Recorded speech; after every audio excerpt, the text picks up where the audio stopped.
زبور 81۔ خدا کے حضور جو ہماری قوت ہے بلند آواز سے گاؤ، یعقوب کے خدا کے حضور خوشی کا نعرہ مارو، نغمہ چھیڑو اور دف لاؤ، اور دل نواز ستار اور بربت نے چاند اور پورے چاند کے وقت ہماری عید کے دن نرسنگا پھونکو، کیونکہ یہ اسرائیل کے لیے آئین اور یعقوب کے خدا کا حکم ہے۔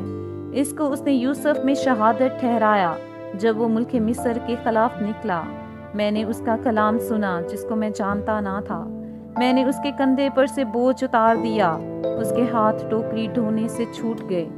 تو نے مصیبت میں پکارا اور میں نے تجھے چھڑایا، میں نے رات کے پردہ میں سے تجھے جواب دیا، میں نے تجھے مریبا کے چشمہ پر آزمایا۔ اے میرے لوگو سنو، میں تم کو آگاہ کرتا ہوں۔ اے اسرائیل کاش کہ تو میری سنتا، تیرے درمیان کوئی غیر معبود نہ ہو اور تو کسی غیر معبود کو سجدہ نہ کرنا۔ خداوند تیرا خدا میں ہوں جو تجھے ملک مصر سے نکال لایا۔ تو اپنا منہ خوب کھول اور میں اسے بھر دوں گا۔ پر میرے لوگوں نے میری بات نہ سنی اور اسرائیل مجھ سے رضامند نہ ہوا۔ بس میں نے ان کو ان کے دل کی ہٹ پر چھوڑ دیا تاکہ وہ اپنے ہی مشوروں پر چلیں۔